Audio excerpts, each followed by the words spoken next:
అందరికీ నమస్కారం.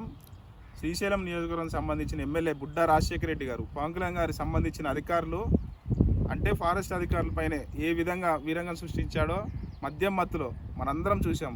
మొన్నటి నుంచి దాని మీద చర్చ కూడా జరుగుతుంది, రచ్చ అవుతుంది. నిన్న క్యాబినెట్ మీటింగ్ సందర్భంగా కూడా దాని మీద చర్చ జరిగింది అనేటువంటి వార్తలు కూడా వస్తున్నాయి. మరి పవన్ కళ్యాణ్ గారు ఇప్పుడు శ్రీశైలం వెళ్ళి ఆ ఫారెస్ట్ అధికారులని పరామర్శిస్తాడో లేదో అనేది ఇక్కడ ఉన్నటువంటి అధికారులు అందరూ ఎదురు చూస్తూ ఉన్నారు. ఎందుకంటే పవన్ కళ్యాణ్ గారు ఒకవేళ శ్రీశైలం పోయి ఎవరైతే ఆ బుడ్డా రాజశేఖర రెడ్డి గారి అనుచరులు వారి చేతిలో దెబ్బలు తిన్నటువంటి ఫారెస్ట్ అధికారులు ఉన్నారు కదా, వాళ్ళని పరామర్శిస్తాడా లేదా ఆయన కూడా పవన్ కళ్యాణ్ గారు కూడా రాజకీయాల కోసమే మాత్రమే మాట్లాడతాడా, వేరే వాళ్ళ విషయాలు అయితే ఒక రకంగా తనకు వచ్చేసరికి ఒక రకంగా మాట్లాడతారా అనేది ఈ పాటికే జనాలందరికీ తెలుసు. కాకపోతే కనీసం ఈ యొక్క విషయంలో ఏమైనా మాట మీద కట్టుబడి ఉంటాడా లేదా చూద్దాం. అసలు పవన్ కళ్యాణ్ గారు పెద్ద మాటలు మాట్లాడతారు.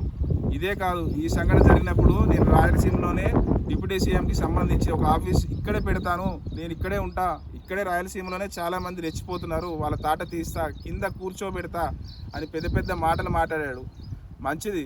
ఇప్పుడు ఒక రాయలసీమ పక్క జిల్లా వ్యక్తిగా మనం కూడా ఆలోచించాం, ఇదే పవన్ కళ్యాణ్ గారు ఇక్కడే ఉంటే మంచిది, శాంతి భద్రతలు అదుపులో ఉంటాయి, వీళ్ళకు ఏకపక్షంగా ఇప్పుడు విజయం సాధించారు కదా, వచ్చింది కాబట్టి విరవీగుతున్నారు అనేటువంటి ఆలోచన చేసినాం. కానీ ఈరోజు ఏం జరుగుతుంది రాయలసీమలో, ఇటు పక్క తాడిపత్రిలో ఉన్నటువంటి జేసీ ప్రభాకర్ రెడ్డి గారు ఏ విధంగా వ్యవహరిస్తున్నారో మీకు తెలియడం లేదా? పవన్ కళ్యాణ్ గారు కోర్టు ఆదేశాలను ధిక్కరిస్తూ పోలీసు విధులను ఆటంకం కలిగిస్తూ అనేక శాఖకు సంబంధించి అధికారులపై ఏ విధంగా ద్వేషించడం, దాడి చేయడం, ఇవన్నీ మీకు కనపడట్లేదా?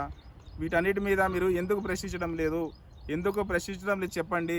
ఇటువైపు ఆయన అనంతపురంలో ఎమ్మెల్యే, ఆయన మధ్య వరుసగా ఇప్పుడు అన్ని వివాదాలే వస్తున్నాయి. ఆయన మీద మహిళలకు తిడుతున్నాడు, అమ్మలను తిడుతున్నాడు, వ్యక్తిగత దూషణలకు దిగుతున్నాడు, అవినీతికి పాల్పడుతున్నాడు. వీటన్నిటిపైన ఎందుకు మాట్లాడలేదు?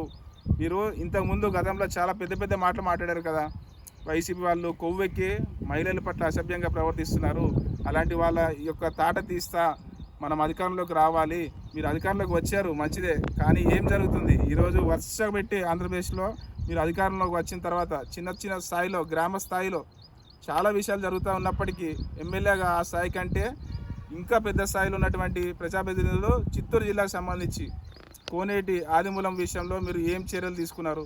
ఒక మహిళను వేధించినప్పుడు, ఇంకో ఎమ్మెల్యే నజీర్ అహ్మద్, ఇలా ఎన్నో చెప్పుకుంటూ పోతే ఎన్నో కథలు ఉన్నాయి. మీరు మంచి ప్రభుత్వం అని చెప్తున్నారు, కానీ మీరు ఏ రోజు ఒక మంచి పని చేసింది లేదు. మీరు కొంచెం ప్రశ్నించాలని చెప్పి నేను కోరుకుంటున్నాను. పవన్ కళ్యాణ్ గారు ఒకసారి నా వీడియో చూడండి. Thank you. ఇట్లా మీ పి కోటేశ్వరరావు, కందుకూరు నియోజకవర్గం, నెల్లూరు జిల్లా.